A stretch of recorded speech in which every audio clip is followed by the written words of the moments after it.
बा चौराहे पे जाए के पी के मिजाज बना दलस एकदम मन टन भला भैया भैया भैया ए भैया रायदा भैया हां लगेला एकदम मिजाज ओकर टन बा मेहरारू मने कइले राल की देखा दारू औरू से तनी दूरे रहा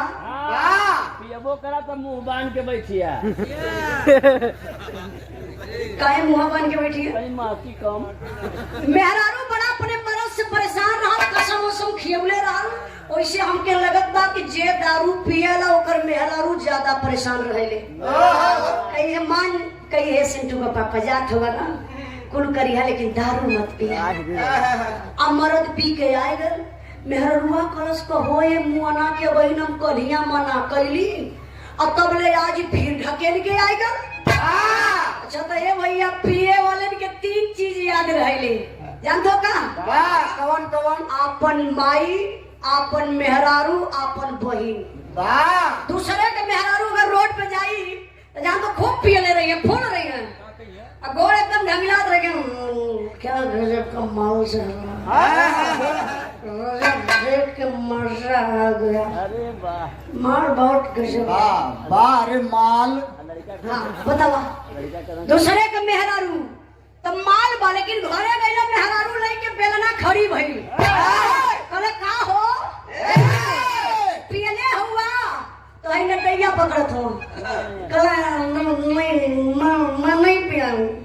मैं कहाँ पीता हूँ मुझे नशा हुआ है ओम प्रकाश दीवाना जो बिरान नहीं जाते हैं वही मिले थे वो सुरतिया वाले बबरी में मिले थे और बबरी में मिले थे 2 पैक हमको जबरदस्ती रुकवा के गाड़ी पिला दी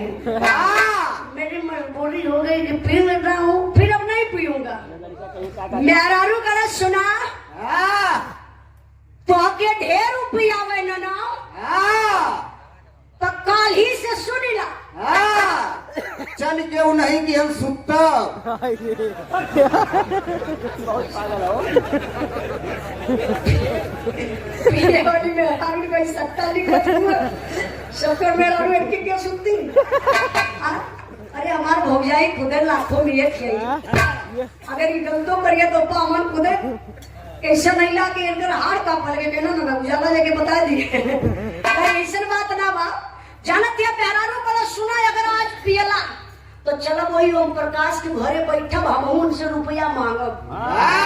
अब मांगब मांग के तो के पियाई का पियाई मास्टर साहब बतावत बा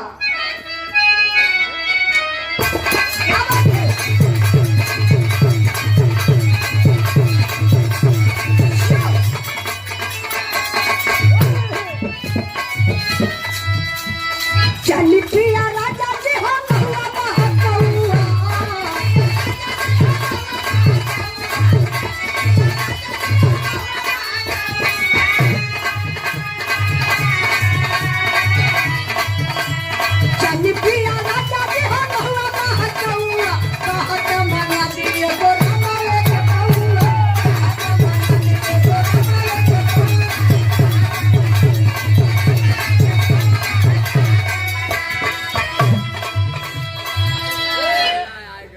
तनी से करी बोइया बढ़ा दिया अवजिया हल्का पतला कर दिया ये मर्दन प्रजापति ये मर्दन प्रजापति के दरिया के धरती से ये अंग्रेजी वाला ना हो देसी वाला हो बहुत बहुत आपके धन्यवाद प्रणाम भैया तेरे ऊपर वाले के गेंद खोल के तब टोल बनेगा तो बढ़िया बोलेगा चली पिया राजा जी हम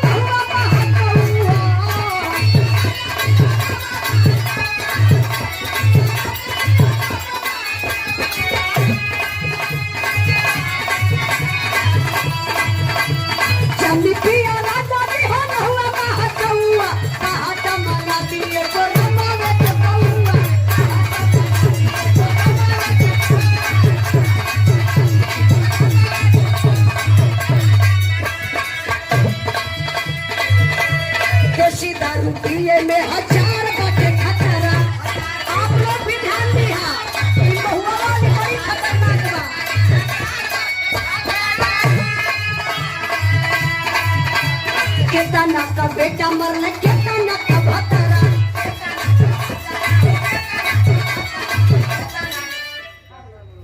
हाँ काका आवा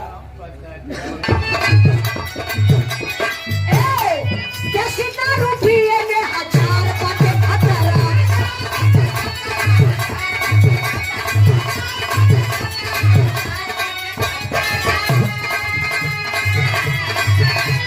कितना के बेटा मरले कितना का भतरा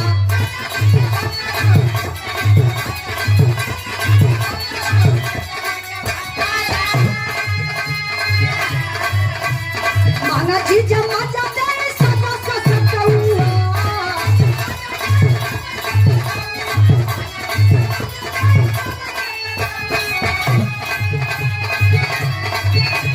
माना जी जमा